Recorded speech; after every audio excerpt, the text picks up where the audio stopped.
Bonjour tout le monde. Tout d'abord, je tiens à remercier le comité d'organisation de m'avoir associé à cette session dédiée à la cardio-oncologie concernant le patient ayant un cancer digestif.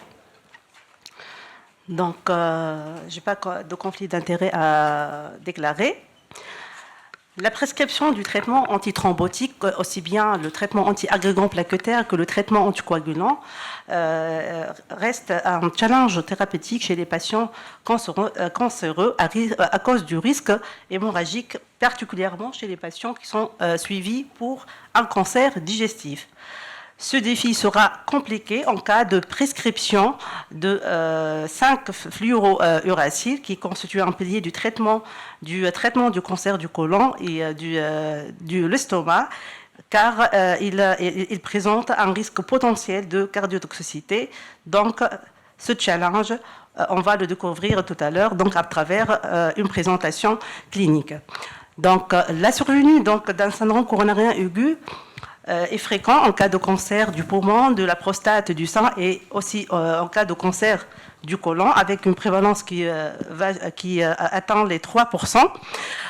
Ce syndrome coronarien aigu est dû à plusieurs mécanismes à cause du cancer, de la malignité, du phénomène inflammatoire, de risque pré-thrombotique et à cause des molécules, des agents de chimiothérapie qui peuvent engendrer une toxicité directe au niveau des artères coronaires et aussi à cause du risque pré-thrombotique très élevé, mais aussi le risque de survenue du syndrome coronarien aigu est également lié à la radiothérapie. Pour le 5-fluorouracil, selon les études, le risque de survenue de syndrome coronarien aigu varie entre 0,1 et 18% selon les études.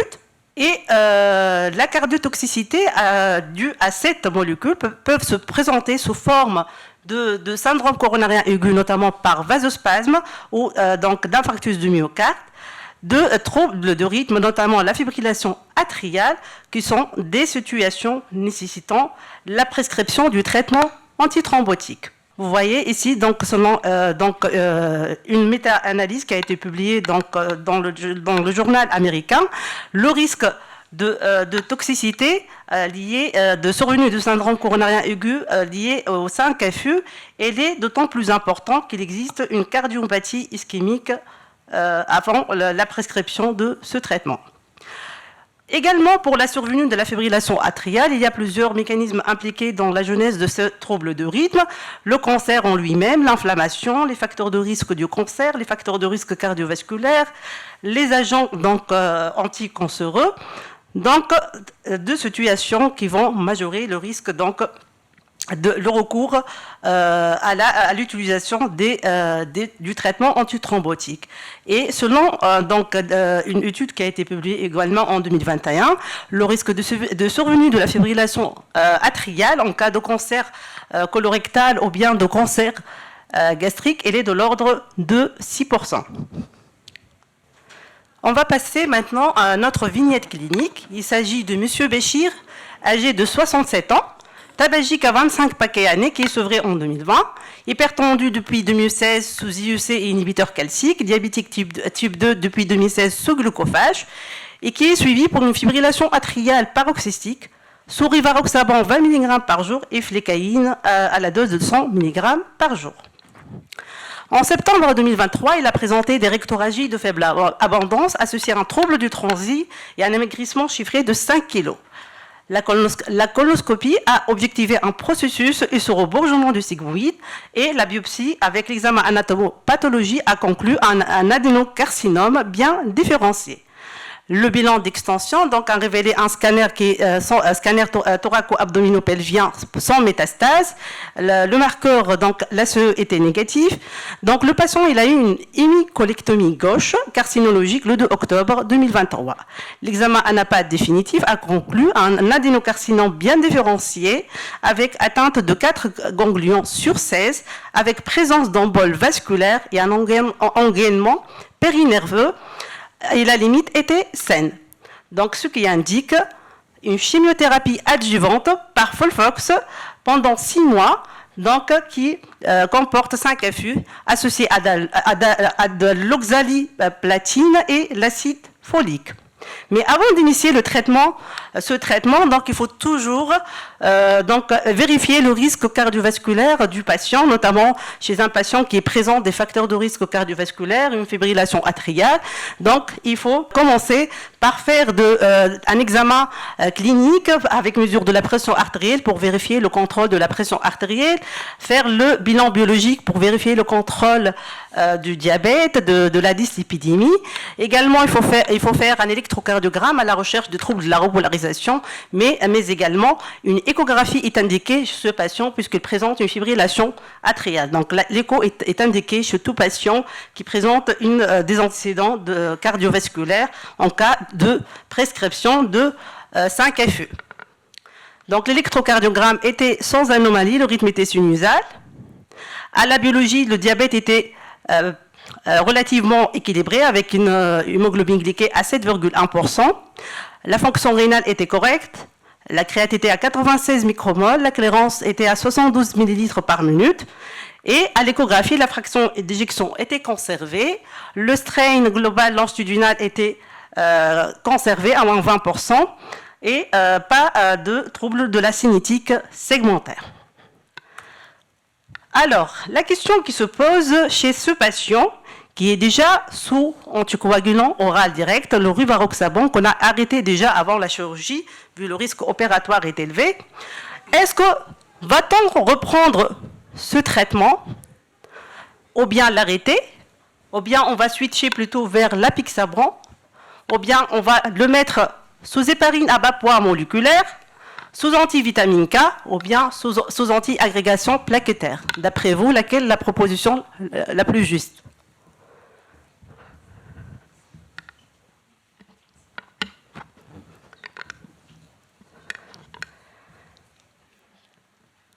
Rim, as-tu la réponse? Donc, on va essayer de répondre à cette question à travers des études. Donc, pour répondre à cette question, il faut suivre l'approche structurée TBIP de la décision d'anticoagulation chez les patients atteints de cancer. T, c'est évaluer le risque thromboembolique, donc en calculant le score de Tchatz-Vasque, en vérifiant donc les événements thromboemboliques. Et pour le B, c'est le fait d'évaluer le risque hémorragique, s'il y a des antécédents d'hémorragie, d'atteinte cérébrale récente ou évolutive, si le patient a une thrombopénie, s'il a déjà un cancer gastro-intestinal ou génito-urinaire évolutif, s'il a de l'insuffisance rénale, il faut bien évaluer ce risque hémorragique. Pour le I, c'est relatif à l'interaction médicamenteuse. Donc, chez tout patient qui va recevoir de l'anticoagulation, il faut bien vérifier les interactions médicamenteuses possibles avec, que ce soit les anticoagulants oraux directs ou bien l'antivitamine K. Et pour le P, donc, on va bien sûr vérifier la préférence du patient et la disponibilité du médicament. Donc, si on va suivre les recommandations de la Société européenne qui ont été récemment publiées, donc on va calculer le Tchatz-Vasque plutôt de notre patient, le plus vasque, et on va donc rechercher s'il a des antécédents hémorragiques récents, une hémorragie majeure qui est définie par la déglobulisation de moins de 2 grammes ou bien la nécessité de transfusion de 2 unités globulaires ou bien en cas d'hémorragie dans une localisation critique telle qu'une hémorragie intracrânienne, péricardique, intrapéritonéale. On doit vérifier donc le taux de plaquettes, la clairance de la créatinine et le score de Hasbled. Alors, si le patient se révèle qu'il est à très haut risque hémorragique, là, on ne va pas anticoaguler le patient et on peut envisager chez ce patient l'occlusion de l'auricule gauche. Par contre, si le patient, par exemple, il a un cancer gastro-intestinal réséqué, le taux de plaquettes était normal, le score de Hasbled n'est pas élevé, donc le risque n'est pas très élevé, là, on peut recourir aux anticoagulants oraux directs. Sinon, on va bien sûr prescrire de l'héparine à bas poids moléculaire. Donc, je vous rappelle, le fait d'avoir un cancer gastro-intestinal réséqué, ça, quand même, ne contradit pas l'utilisation des anticoagulants oraux directs. Et bien sûr, il faut bien vérifier les interactions médicamenteuses donc avec ces molécules. Il y a toute une liste que vous pouvez le retrouver donc, sur le site de la Société européenne, que ce soit avec les antivitamines K ou bien les anticoagulants oraux directs.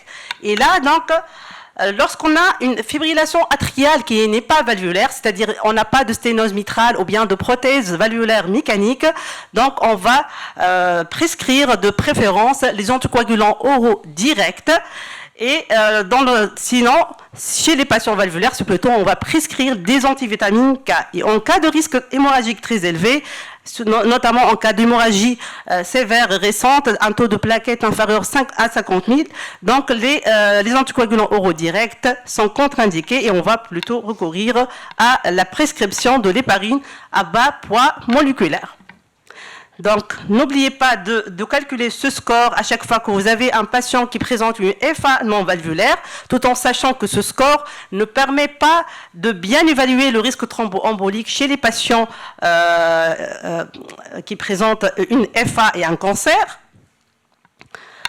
Et donc, si on va calculer notre score, le score de notre patient, donc il sera à 3, donc il est à haut risque thromboembolique, donc il nécessite la prescription d'une anticoagulation.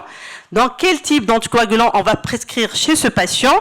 On va calculer le score de Hasbled.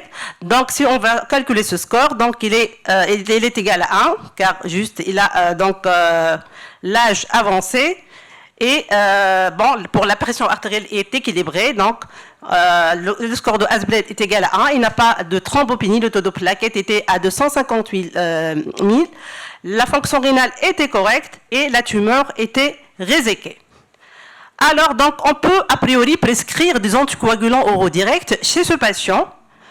Quel type d'anticoagulant? Donc, sur cette diapo, donc, vous voyez donc, une méta-analyse qui a comparé le recours aux anticoagulants oraux directs chez les patients qui ont un cancer par rapport aux antivitamines K. Ils ont noté l'absence de différences significatives en termes de survenue d'hémorragie majeure, d'hémorragie intracrâniale et d'hémorragie digestive chez les patients recevant des anticoagulants oraux directs ou antivitamines K. Également, selon ce papier qui a comparé, qui a évalué le recours aux anticoagulants oraux directs chez les patients présentant un cancer gastro-intestinal, donc ils ont montré que le fait de prescrire des anticoagulants oraux directs ne fait pas majorer le risque d'hémorragie. Sur cette étude, donc, ils ont comparé le recours à l'apixaban versus rivaroxaban et héparine à bas poids moléculaire chez les patients présentant un cancer gastro-intestinal, luminal ou non, et ils ont conclu que l'apixaban fait majorer le risque d'hémorragie majeure et pour le rivaroxaban, il était donc sécurisé, il n'y a pas de majoration de risque d'hémorragie chez les patients présentant un cancer gastro-intestinal, même luminal. Donc la conduite à tenir chez notre patient qui a une tumeur qui est réséquée, le score de Hasbled qui est égal à 1, il n'a pas de thrombopénie, pas d'insuffisance rénale, c'est de maintenir le rivaroxaban. Et dans ce cas-là, également, chez les patients qui présentent un événement thromboembolique veneux, la démarche thérapeutique également donc, doit poursuivre l'évaluation des risques hémorragiques et thrombotiques. Et le risque hémorragique très élevé, on va recourir plutôt à l'héparine à bas poids moléculaire au lieu de anticoagulants oraux directs. Il faut savoir qu'il y a plusieurs interactions médicamenteuses qu'il faut prendre en considération, puisque tous les anticoagulants oraux sont des substrats de la glycoprotéine P et les hexabans sont du cytochrome P450-3A4, avec un risque d'interaction avec les molécules partageant ces voies moléculaires, et ces interactions sont nettement moindres qu'avec les antivitamines K.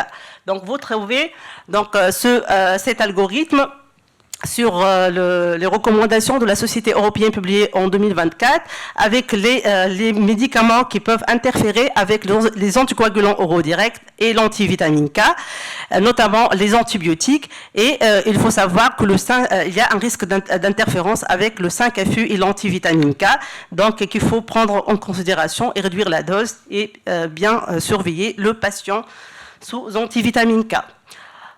Si on va prescrire de l'apixaban, on va prescrire la dose de 5 mg 2 fois par jour et on va réduire cette dose à 2,5 mg 2 fois lorsqu'on a au moins 2 critères parmi les 3 critères suivants. L'âge supérieur ou égal à 80 ans, le poids inférieur ou égal à 60 ans et un taux de créatinine supérieur à 133 millimoles.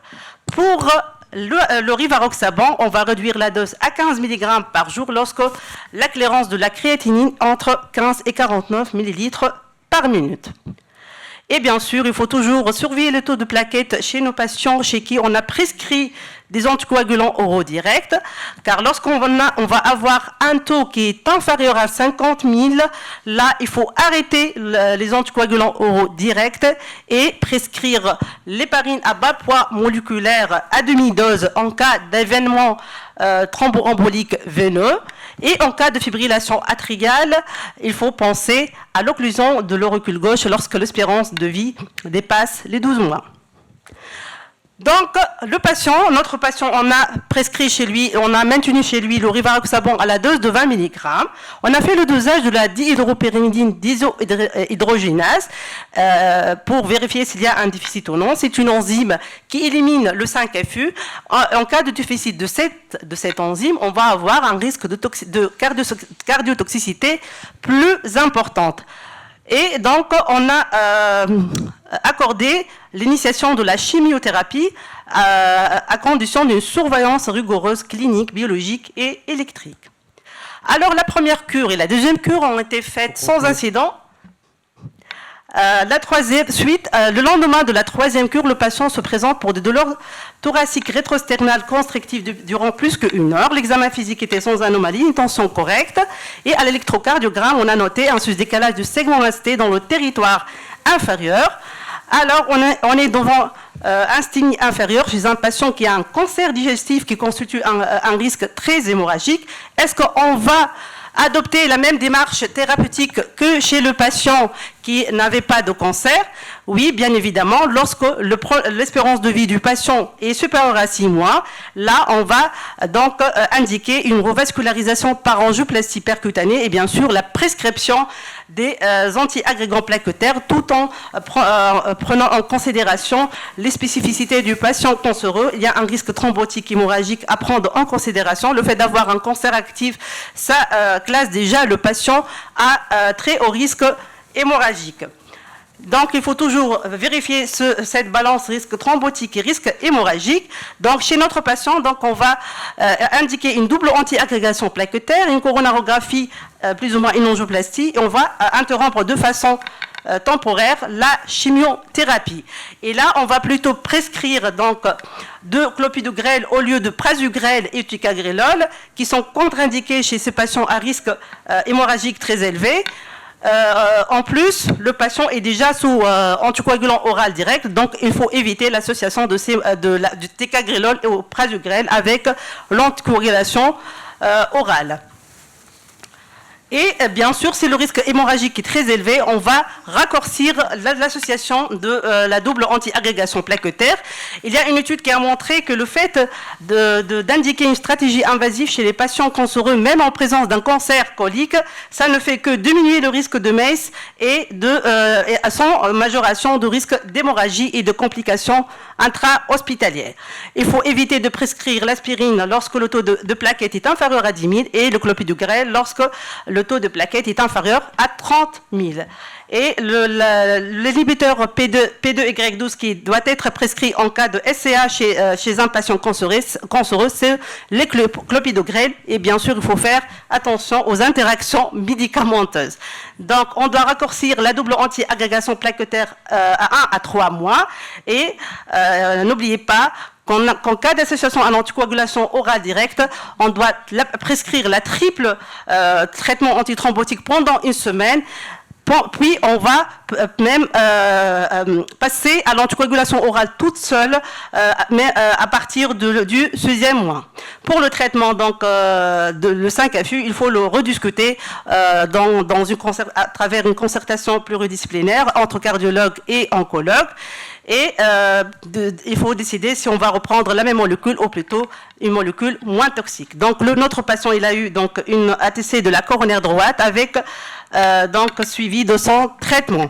Donc pour conclure, le cancer digestif et le traitement antithrombotique, en cas de nécessité de traitement antithrombotique, il faut collaborer entre cardiologues et oncologues. Le cancer digestif présente un surrisque thrombotique et hémorragique. En cas de fibrillation atriale, on va plutôt prescrire les AOD, sinon l'héparine à bas poids moléculaire.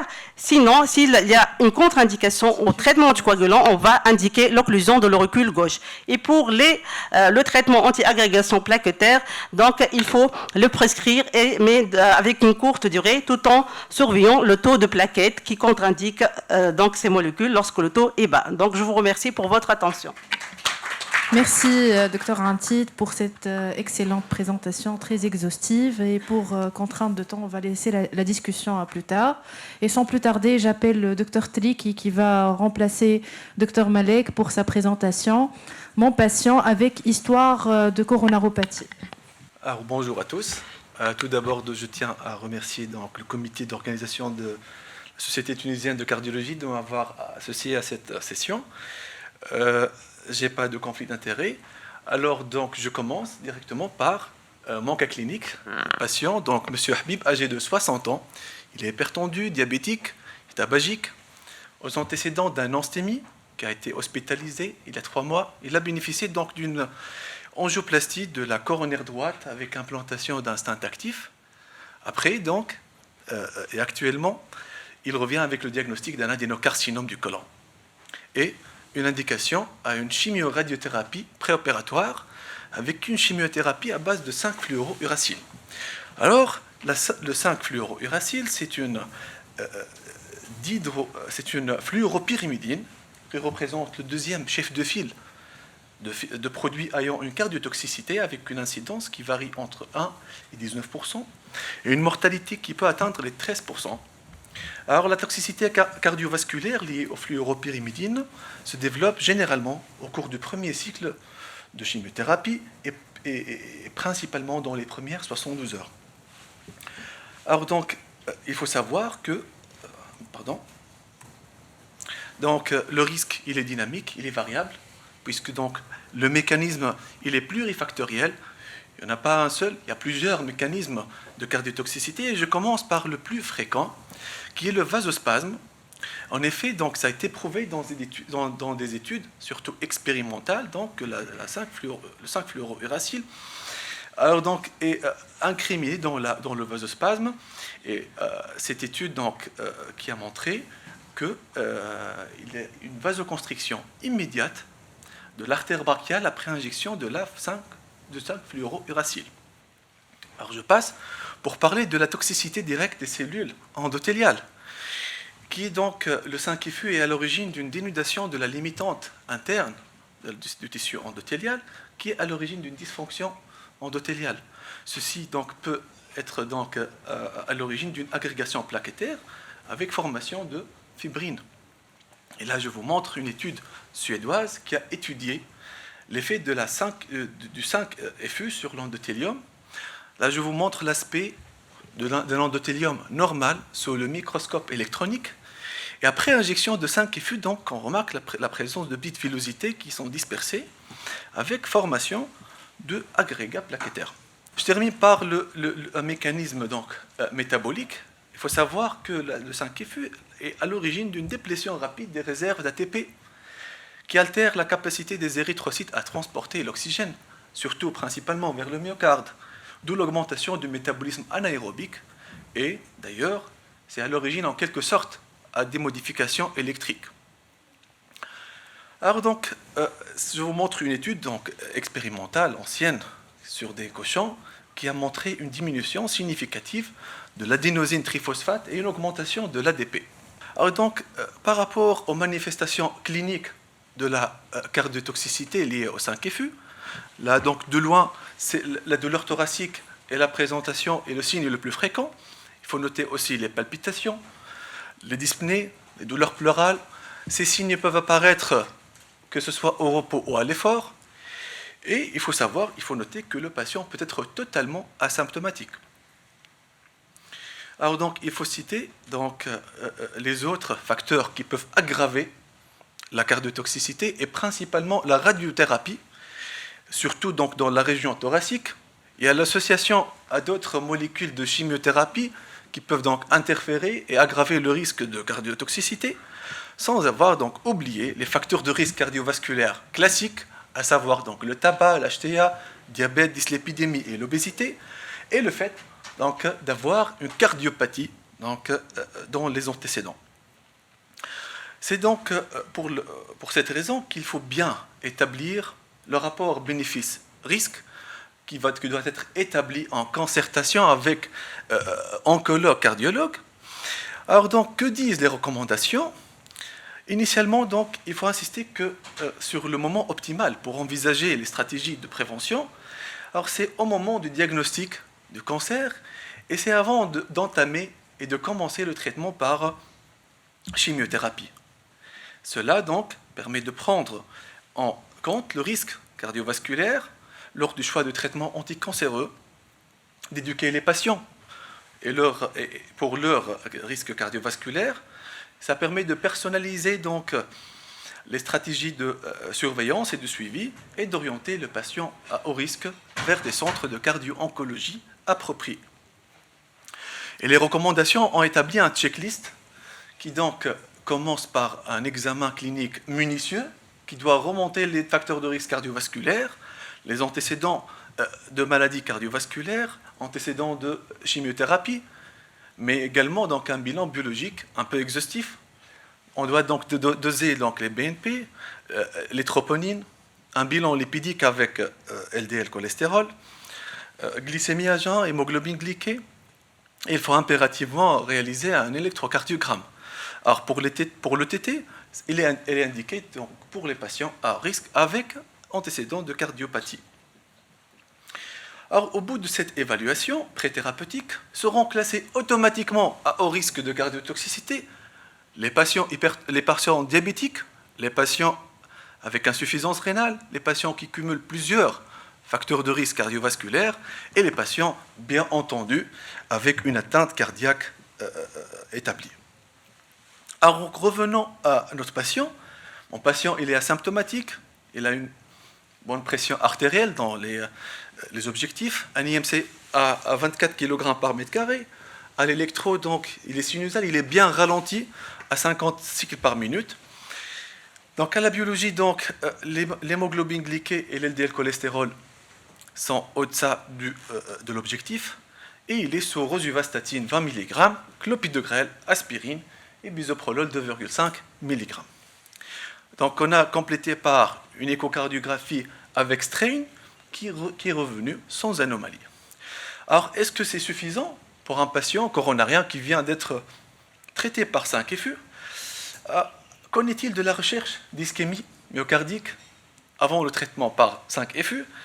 Alors, donc, je vous montre une étude toute récente qui a établi un algorithme ayant incriminé les moyens d'imagerie à la recherche d'ischémie. Et donc, ce protocole commence par stratifier le risque pour isoler les patients à haut risque cardiovasculaire.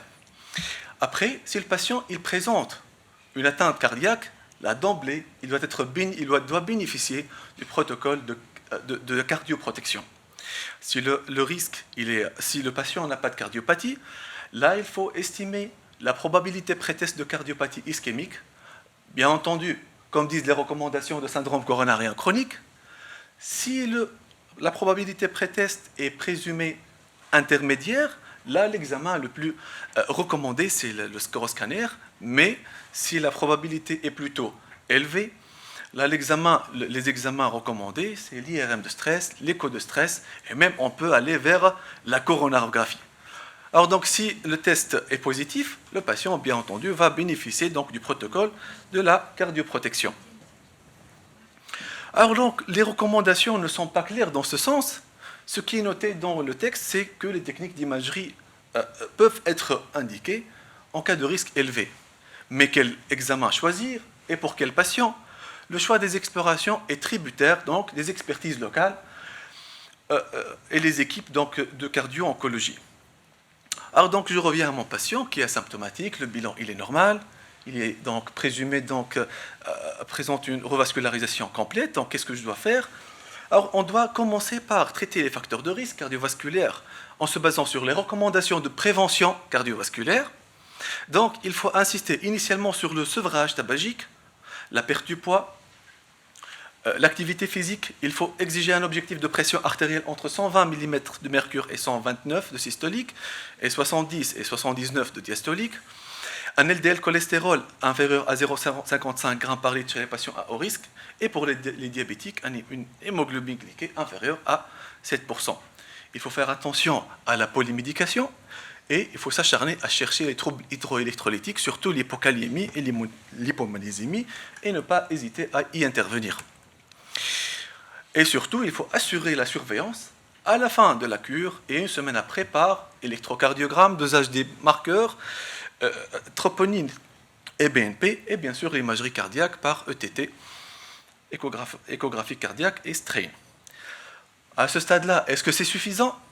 Peut-être non, parce qu'entre les différents mécanismes de cardiotoxicité, une stratégie préventive spécifique peut être nécessaire, surtout chez les patients atteints de cardiopathie, surtout cardiopathie ischémique.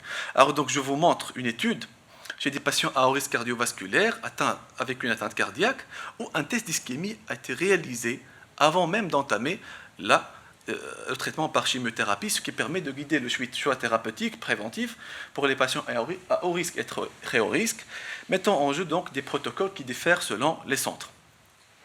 Alors donc, pas de recommandation sur un protocole bien déterminé, mais en fait, ce qui est rapporté dans les études, c'est de mettre les dérivés nitrés, l'amlodipine, donc les bloqueurs calciques, et donc assurer une surveillance par ECG des patients.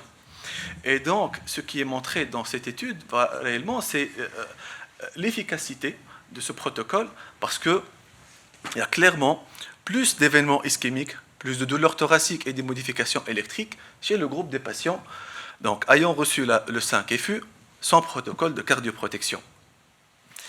Alors donc, mon patient, j'allais optimiser le traitement médical, on va rajouter les étémibes pour optimiser donc le LDL cholestérol, un SGLT2 qui va donc agir et sur le cœur et sur le diabète pour une hémoglobine glyquée inférieure à 7%.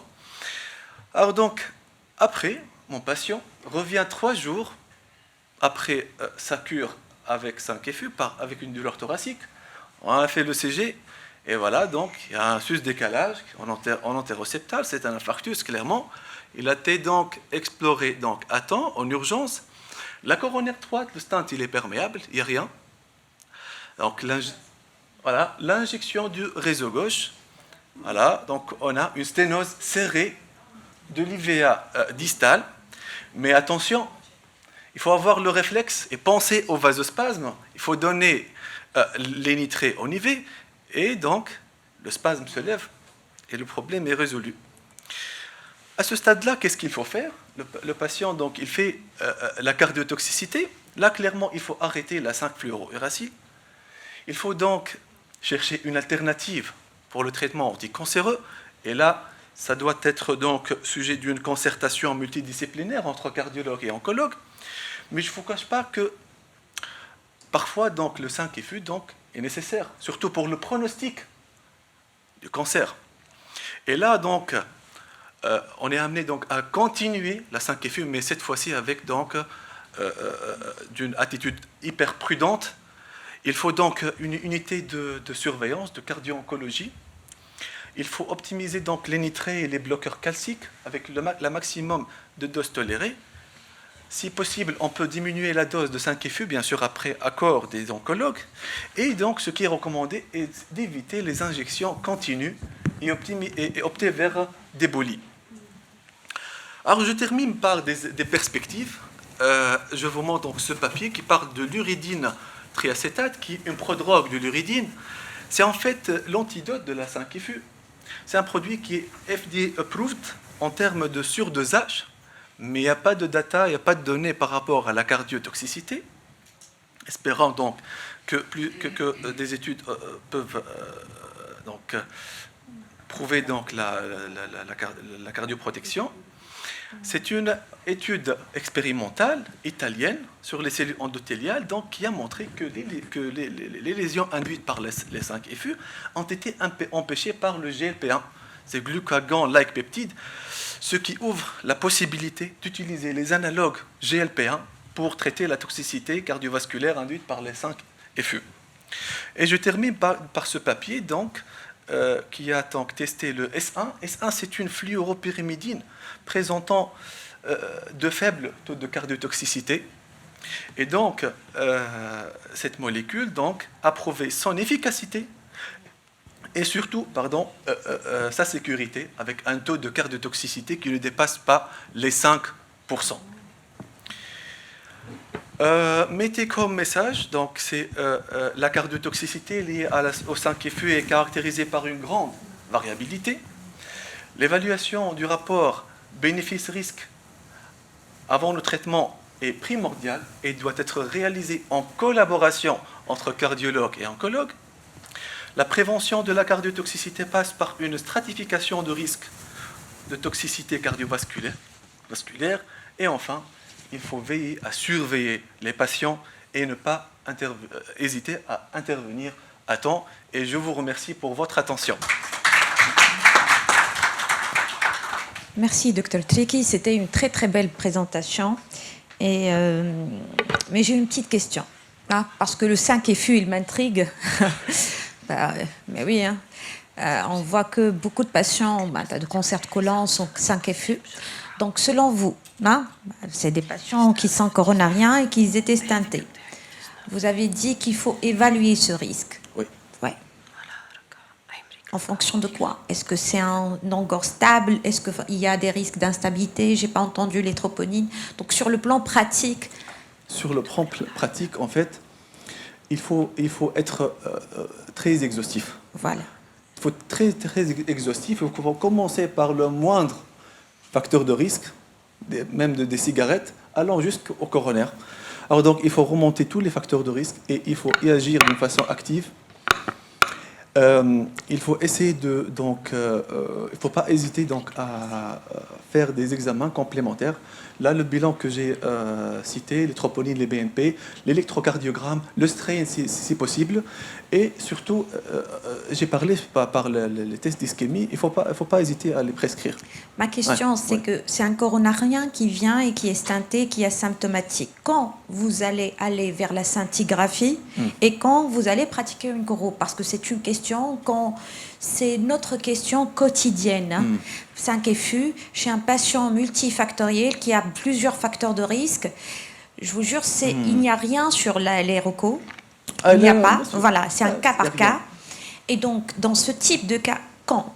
Et puis, s'il y a une lésion, même si je fais la coro, et c'est une lésion qui est de 40 et 50% et qui peut ne pas parler sur la coro, il faut terminer par la scintille. Donc, réellement, pour tous ces patients stentés, faut-il faire et passer par la scintille systématique avec un dosage de troponine avant chaque cure? C'est ça? Je pense que non. Pas de scintille pour tous les patients. Je souligne l'intérêt de traitement médical. Coronarien, moi je parle des patients coronariens stentés. Je sais, ça je le sache. En fait, il faut donc l'intérêt de traitement médical, les bloqueurs calciques, les dérivés nitrés. Et je pense qu'on doit passer au test d'ischémie ou à l'exploration si le patient est symptomatique. Il y a donc des anomalies électriques, mais je pense si le patient il est asymptomatique, le CG est normal, on peut donc pas passer par une exploration. Des fois, c'est pas toujours évident. Vous pouvez avoir un patient qui est stenté sur le tronc, par exemple. Sur le plan fonctionnel, il n'est pas très actif. Donc, il peut avoir je dis n'importe quoi, une resténose subocclusive sur le stent du tronc commun. Et c'est un patient qui n'est pas actif, du coup il peut être asymptomatique, un faux asymptomatique par exemple, et puis il va faire sa cure de 5FU, il va se pasmer sur sa lésion, il va faire donc son syndrome coronarien. Je voulais juste dire que c'était pas en fait c'est pas vraiment très évident. Exactement. Dans la pratique de tous les jours. Et surtout... Oui. Dans l'évaluation de risque, vous avez dit hémoglobine glyquée inférieure à 7. C'est pour la qualité de contrôle de son diabète. En fait, le coronarien, il risque plus en hypo. Un CGM s'impose, je pense, dans ce sens. Avec 7, il peut se balader entre 0,4 et 3,5 grammes. Donc, un cycle au moins ou un haltère glycémique avant pour évaluer.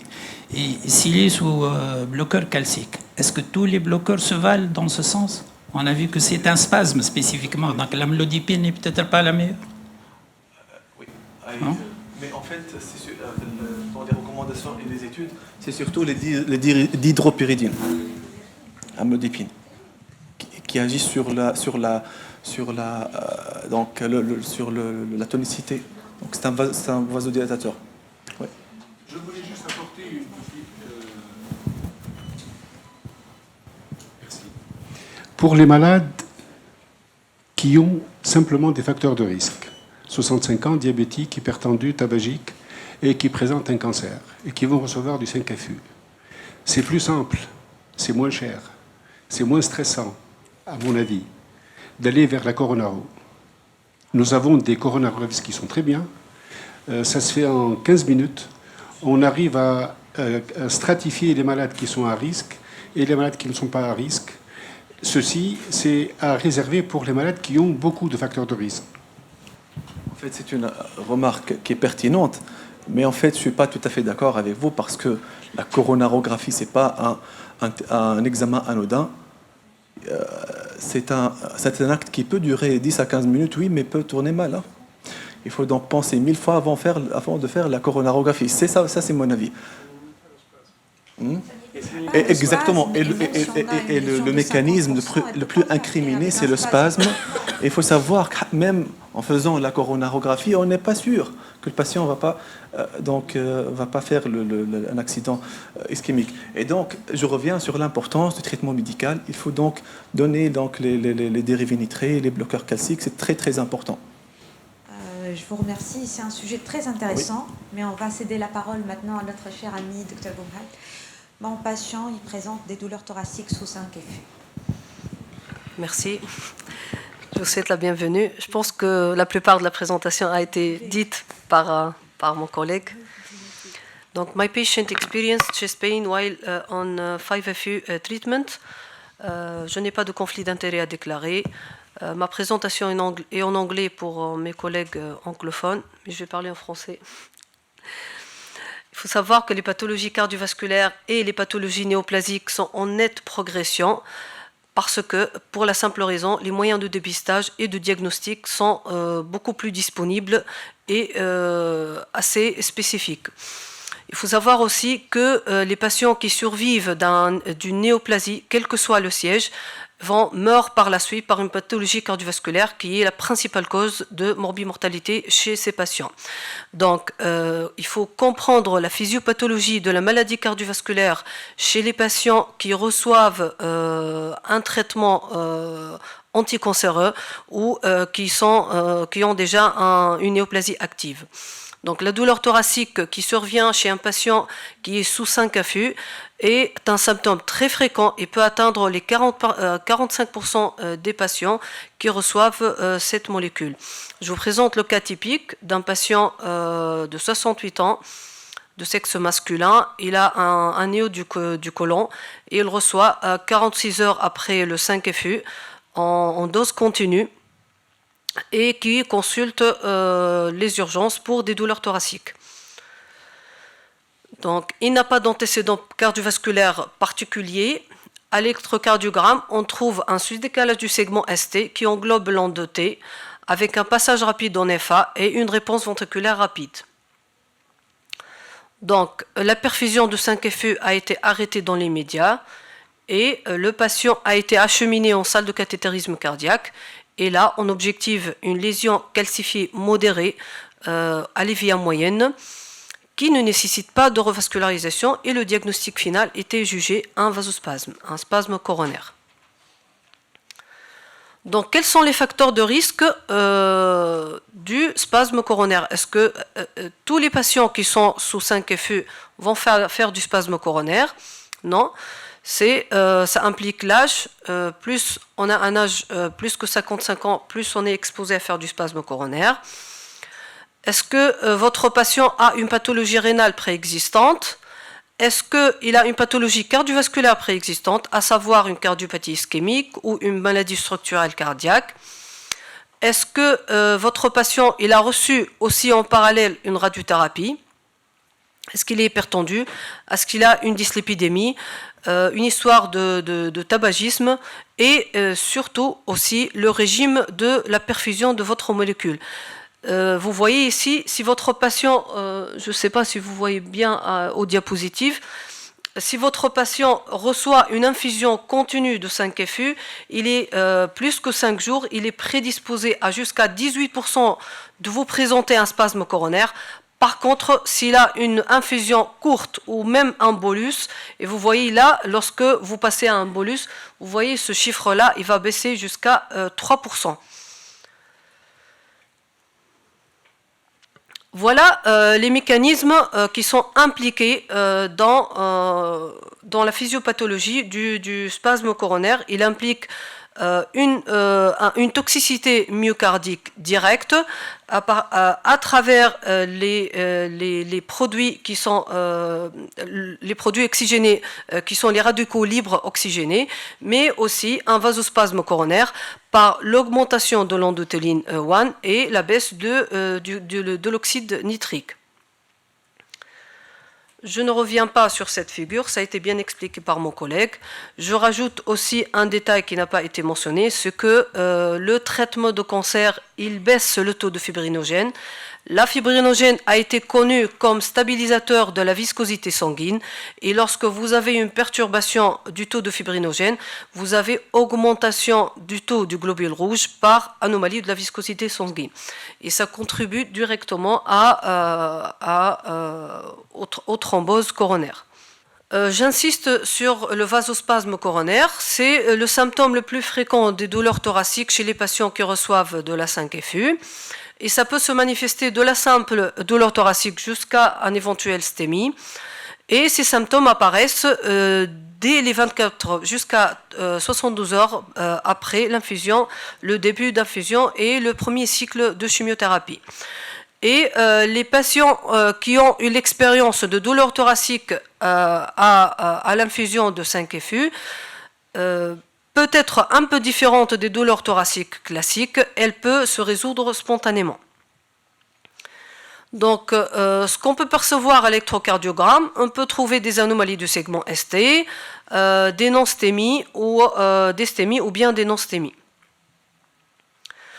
On peut même trouver des élévations des troponines avec les douleurs thoraciques. Il faut savoir que le spasme coronaire il est souvent sous-diagnostiqué. Pourquoi? Parce que la douleur thoracique peut être mal interprétée par votre patient. Il peut l'interpréter autrement, en rapport avec l'anxiété ou des douleurs digestives. Le patient, tout simplement, n'a pas été questionné à propos s'il a des douleurs thoraciques ou non.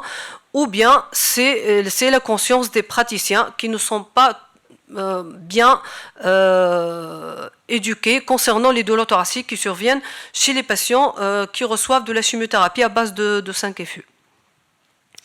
Comment on va gérer ces douleurs thoraciques? Donc, vous pouvez imaginer lorsque votre patient présente des douleurs thoraciques sous 5FU, il faut arrêter immédiatement cette molécule. C'est le premier pas.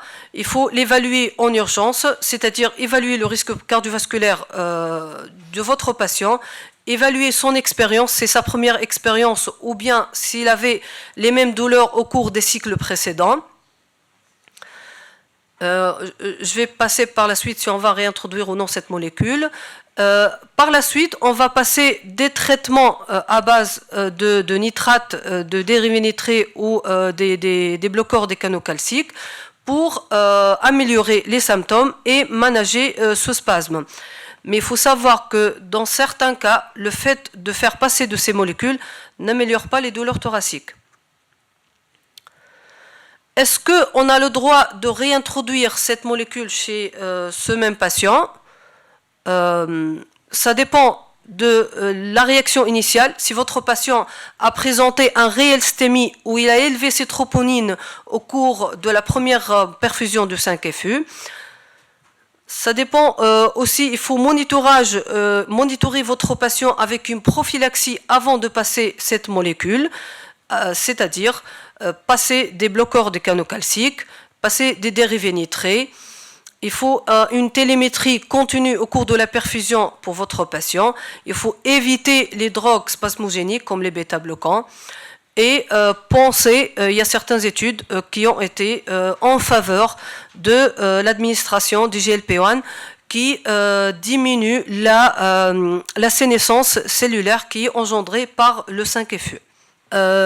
Ajustement des doses, pensez à commencer par des doses réduites de 5FU, par exemple entre 50 et 75% de la dose initiale, pour évaluer la tolérance, après augmenter progressivement jusqu'à avoir la full dose tolérée.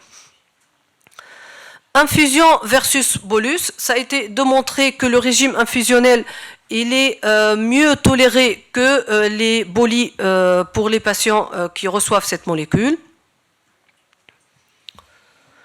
Et finalement, c'est une approche individualisée vis-à-vis de l'expérience du patient. Il faut une approche multidisciplinaire et il faut une bonne éducation du patient, qu'il sache interpréter les douleurs thoraciques lorsqu'il est sous le traitement. Voilà ce beau schéma, j'espère que vous allez bien suivre parce qu'il résume toute la conduite à tenir chez les patients qui reçoivent de la 5FU et qui développent des douleurs thoraciques.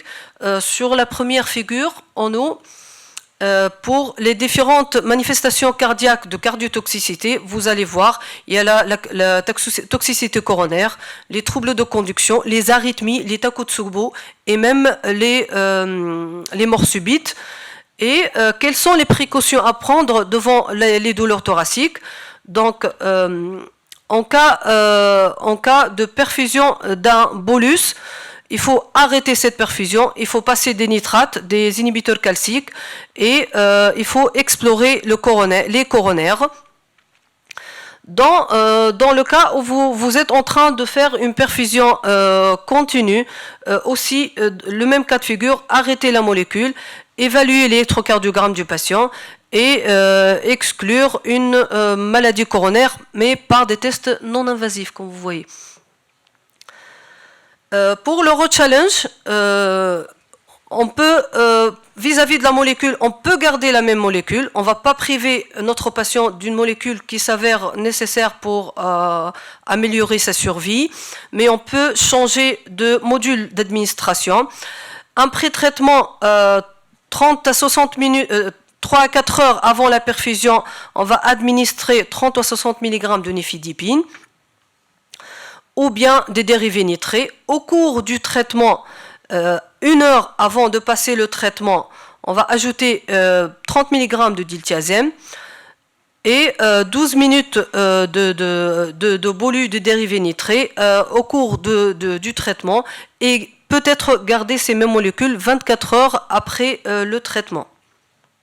Pour les futures directions, les approches qu'on peut proposer pour prévenir ces complications, on peut implémenter une carte d'identité de la molécule à suivre, des conduites à tenir en cas de survenue de douleurs thoraciques, et on peut noter la carte d'identité du patient lui-même, de la néoplasie, et si notre patient a une expérience avec des douleurs thoraciques pareilles au cours des cycles précédents. Et ça a été démontré que l'évaluation de l'indice de T est un indice très sensible pour prévoir si notre patient va développer un spasme coronaire, surtout chez les patients qui ont des facteurs de risque cardiovasculaire. Et il faut savoir que c'est très important de noter que nos patients ont des polymorphismes génétiques, ce qui fait qu'un patient qui va répondre bien au traitement prophylactique et d'autres patients qui ne répondent pas au traitement prophylactique. Et ça a été démontré que ces 4 gènes-là sont associés à une forte toxicité, avec une manifestation coronaire très importante. Donc, pensez à dresser le profil génétique de votre patient. Peut-être on va sélectionner par la suite les patients qui nécessitent un traitement prophylactique par des dérivés nitrés ou même d'autres explorations invasives ou non invasives coronaires avant l'administration de ces traitements. Pour conclure, il est important d'éduquer le patient, d'éduquer le cadre médical et paramédical, que ce soit cardiologue ou oncologue, concernant la potentielle toxicité de la 5FU, surtout coronaire. Il faut que notre patient soit monitoré par un électrocardiogramme au cours de la perfusion. Penser à faire passer un traitement prophylactique chez les patients qui sont à risque ou qui ont déjà développé un spasme coronaire dans les cycles précédents par un inhibiteur calcique ou nitrate. Et il y a d'autres futures recherches qui sont nécessaires, surtout pour le profil génétique de ces patients. Voilà, je vais conclure. Les douleurs thoraciques associées au 5FU, c'est un sérieux problème. Il est très fréquent, il peut atteindre 50% de la population qui reçoit de la 5FU. Il faut comprendre le mécanisme physiopathologique de ces médicaments et le potentiel vasospasme coronaire. Il faut implanter un monitorage approprié, un traitement prophylactique approprié. Si vous avez des symptômes, pensez à arrêter le traitement, faire passer un traitement prophylactique et pensez à prendre vos précautions au cours des cycles suivants. Merci. J'espère que j'ai respecté le temps. Merci. Merci beaucoup. C'était clair et net. Merci. On passe au suivant, puis on termine la discussion. Donc, le risque potentiel d'arythmie pour un cas clinique, je pense. Donc bonjour à tous. Pour commencer, donc, je remercie le bureau de la Société tunisienne de cardiologie et de chirurgie cardiovasculaire de m'avoir donné l'occasion de participer à ce magnifique congrès. Donc on va continuer avec le 5-fluorouracil et dans ce qui suit, donc, on va voir si oui ou non il y a un risque d'arythmie ou pas avec cette molécule. Donc je n'ai pas de conflit d'intérêt à déclarer. Alors en introduction, le 5FU, c'est un pilier du traitement par chimiothérapie des cancers colorectaux. C'est la deuxième chimiothérapie incriminée dans la cardiotoxicité après les anthracyclines. La cardiotoxicité, comme ça a déjà été dit, donc survient surtout au premier cycle de traitement, mais peut aussi survenir lors des cycles ultérieurs et elle va disparaître en général après l'arrêt du 5FU. Les arythmies sont la deuxième manifestation cardiotoxique la plus commune après l'angor due au vasospasme coronaire. Donc le 5-fluorouracil fait partie de la famille des fluoropyrimidines sous la classe des antimétabolites. Alors l'incidence de la cardiotoxicité et particulièrement des arythmies induites au 5FU est très variable dans la littérature et compte tenu en fait de l'hétérogénéité des études et des populations étudiées. Alors, dans cette méta-analyse de plus de 14 000 patients avec cancer, le 5-fluorouracil multiplié par 3,35 le risque de survenue d'arythmie par rapport aux patients non traités par chimiothérapie. Dans les séries rétrospectives et prospectives, l'incidence des arythmies était très variable. Elle pouvait être de 0,4% et elle pouvait aller jusqu'à 16,8%. Dans cette revue de littérature, elle inclut 377 cas de cardiotoxicité induite au fluorouracil, 23% d'arythmie parmi l'ensemble des cardiotoxicités a été observé et parmi les anomalies ECG, dans un quart des cas, il y avait des troubles du rythme. Dans cette revue plus récente, de 5 de 5 études randomisées qui a colligé les patients avec cancer colorectal métastatique et qui ont été traités par une chimiothérapie combinée incluant le fluorouracil. Donc, il a été observé 7,9% de cardiotoxicité et 4,7% d'arythmie, un chiffre un peu élevé, et ça représentait 60% du total des cas de cardiotoxicité observés dans ce papier avec le 5FU. Alors, il n'existe pas de mécanisme clairs qui soutiennent en fait la survenue de ces troubles de rythme chez ces patients traités par 5FU. Certaines arythmies peuvent être secondaires à l'ischémie induite par le 5FU, dues au vasospasme surtout, mais certaines anomalies ECG comme le QT allongé, l'augmentation de la dispersion du QT, l'augmentation du nombre d'extrasystoles ventriculaires peuvent survenir même en l'absence d'ischémie myocardique. Il y a aussi d'autres pistes. Certaines fois, donc, c'était des facteurs non liés à la chimiothérapie. Ça pouvait être un substrat arythmogène préexistant. Ça pouvait être un contexte post-opératoire. Ça pouvait être des médicaments adjuvants à la chimiothérapie qui pouvaient allonger l'intervalle QT, comme les antiémétiques, les antihistaminiques, les antipsychotiques, les antibiotiques. Ça peut être aussi les troubles hydroélectrolytiques, l'hypocalcémie, l'hypokaliémie, l'hypomagnésémie, dû surtout au vomissement, à la diarrhée. Et plus rarement, ça pouvait être un envahissement direct par la tumeur des structures cardiaques. Alors, les facteurs de risque de survenue d'arythmie induite au 5FU ne sont pas très bien connus. Alors, contrairement aux manifestations ischémiques, pour les arythmies, le fait d'avoir des facteurs de risque cardiovasculaire ou le fait d'avoir une maladie cardiovasculaire préexistante ou encore l'âge avancé n'était pas associé de manière claire à la survenue de ces arythmies. Dans cette étude prospective de 129 cas de patients traités par 5FU pour des cancers colorectaux, 15,5% de cardiotoxicité. Dans ce papier, aucun des facteurs de risque cardiovasculaire connus n'était associé à la survenue d'arythmie.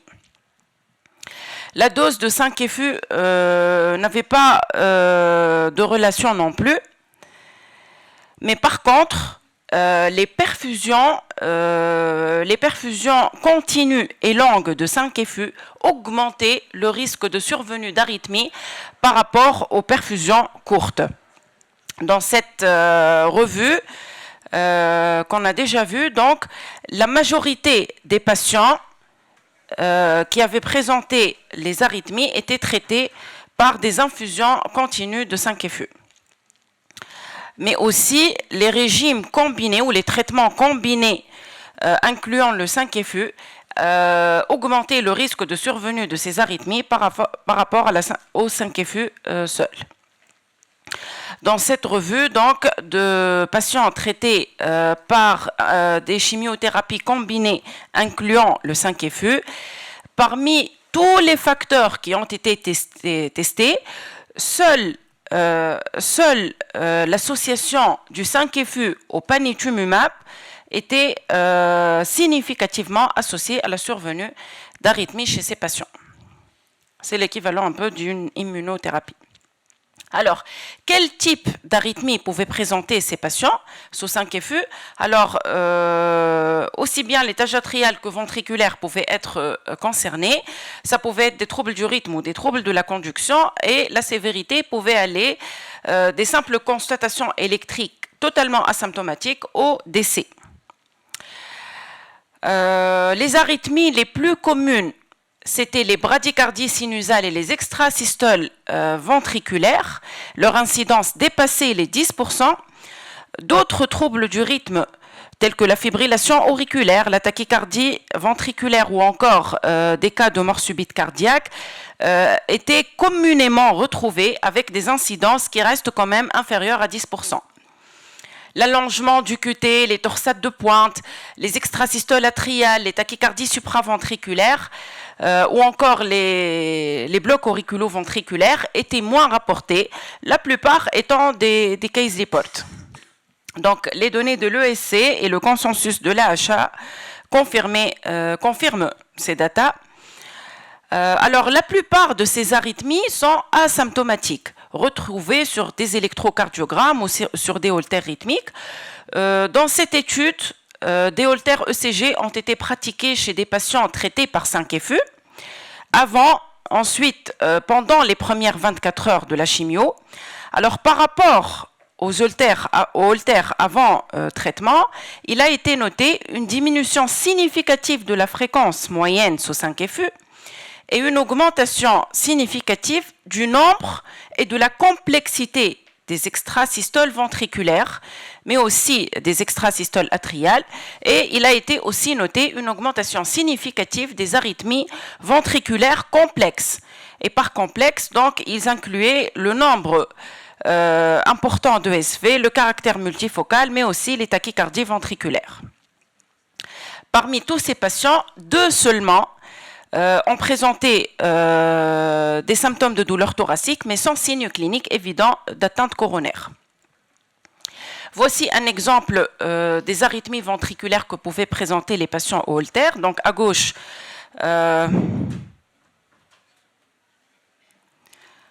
gauche, c'est une salve d'extrasystole atriale et à droite, c'est un bigéminisme ventriculaire. Alors, dans cette série de cas, il a été noté donc des cas de bradycardie ou de bradyarythmie totalement asymptomatiques, donc retrouvés sur des holters rythmiques.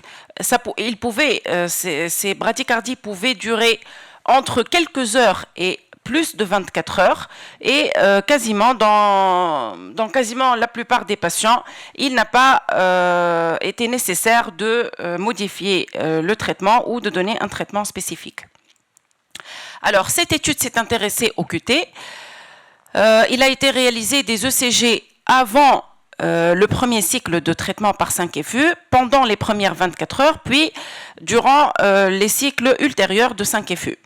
Donc, ils se sont intéressés à la durée du QT sur les ECG et aussi à la dispersion du QT. La dispersion du QT était définie par la différence entre le QT max corrigé et le QT min corrigé sur un même tracé. Alors, ce qui a été noté dans cette étude, c'est que il y avait un allongement significatif de l'intervalle QT et une augmentation de la dispersion du QT qui était observée dès les premières 24 heures de chimiothérapie par 5FU et ces troubles du rythme s'aggravaient au fil des cycles de 5FU. Alors, la bradycardie était la cardiotoxicité la plus retrouvée dans cette série pakistanaise rétrospective de 300 patients, 12% de bradycardie ou de bradyarythmie. Il a été mentionné dans cet article que certains de ces patients avec bradycardie ont dû être transférés en unité de soins intensifs pour une prise en charge spécialisée. Et le taux de bloc auriculo-ventriculaire et de troubles conductifs était faible dans cette étude, mais par contre le taux de décès était élevé de 3%. Et les tachycardies ventriculaires le taux aussi, l'incidence était aussi élevée de l'ordre de 3,65%.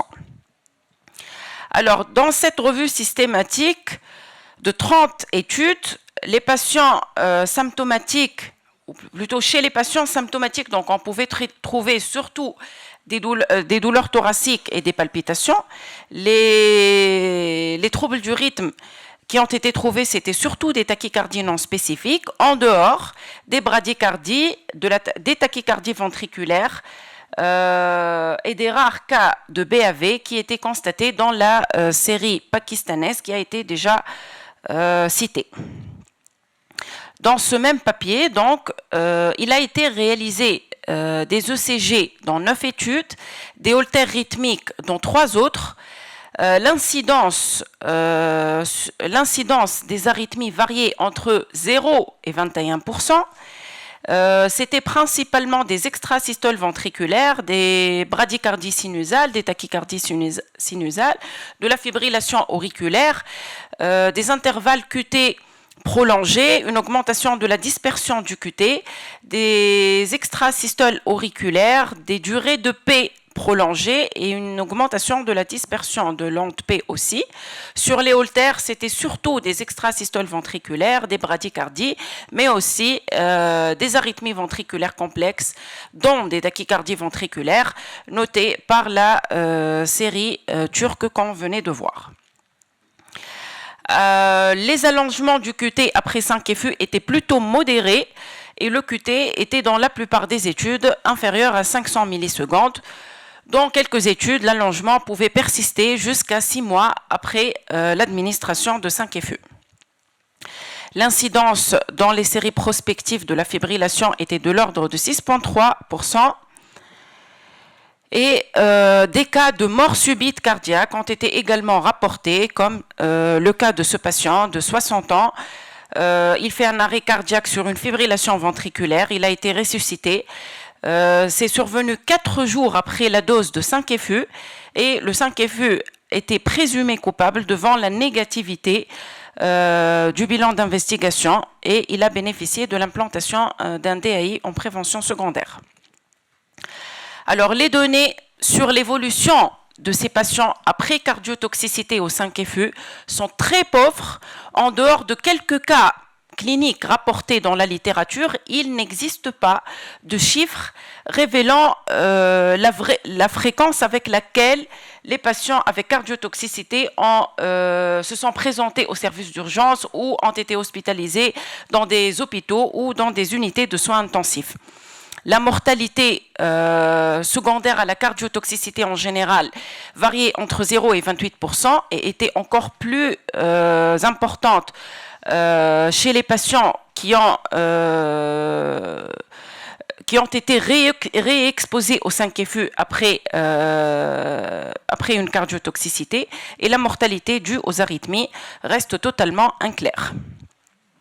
Le type de cancer pouvait aussi augmenter l'incidence de troubles du rythme et notamment la fibrillation auriculaire.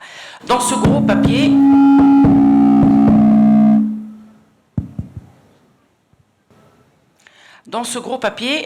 l'incidence de la fibrillation auriculaire était, le risque d'avoir une fibrillation auriculaire était 2,78 fois plus important chez les patients avec un nouveau diagnostic de cancer par rapport aux patients qui n'avaient pas de cancer. Le cancer de l'œsophage et de l'estomac étaient les cancers qui étaient les plus associés au risque de survenue de FA par rapport aux autres types de cancers, et l'association fibrillation et cancer était significativement associée à la mortalité de toute cause. Est-ce que vous pouvez conclure? On a dépassé l'heure. Donc, pour conclure, le 5 FU est associé à un risque élevé d'arythmie. Les bradycardies donc sont l'anomalie la plus fréquemment observée, le plus souvent asymptomatique, et donc pouvaient être sous-diagnostiquées. D'autres anomalies non spécifiques pouvaient être aussi observées. Ce qui était important à noter, c'est que les tachycardies, les troubles du rythme ventriculaire pouvaient aller des simples extrasystoles ventriculaires aux tachycardies ventriculaires complexes et à la mort subite cardiaque. L'incidence des tachycardies ventriculaires pouvait atteindre 7,4%. Les blocs auriculo-ventriculaires et les troubles conductifs, les autres troubles conductifs étaient beaucoup moins fréquents. Donc, les cardiotoxicités sévères non seulement engagent le pronostic vital, mais induisent des fois l'arrêt d'une chimiothérapie qui peut être nécessaire à la survie du patient. Donc, il faut être très attentif par rapport aux risques liés au 5FU et avoir la bonne conduite en cas de cardiotoxicité. Voilà. Merci, Dr Laraïch. Très belle présentation, très exhaustive. Voilà, est-ce qu'il y a des questions dans la salle? Donc, moi, j'aurais une question. Est-ce qu'il y a eu des études pour les traitements cardio-préventifs pour les patients, donc, pour essayer d'éviter ces troubles du rythme ventriculaire notamment? Est-ce qu'on peut estimer le risque de troubles du rythme chez ces patients et éventuellement mettre un traitement cardioprotecteur bêta-bloquant? Honnêtement, dans ma revue de littérature, je n'ai pas trouvé. Pourtant, j'ai cherché un peu concernant justement la prévention de ces troubles du rythme. Donc, contrairement aux manifestations ischémiques, pour les troubles du rythme, il n'y avait pas vraiment de traitement qui pouvait prévenir la survenue de troubles du rythme, surtout graves, les troubles du rythme ventriculaire. Donc, il faut surtout les dépister. N'hésitez pas à faire des holtères ECG et en cas de survenue de troubles du rythme, peut-être qu'il faut arrêter le traitement et agir en fonction. D'accord, merci beaucoup.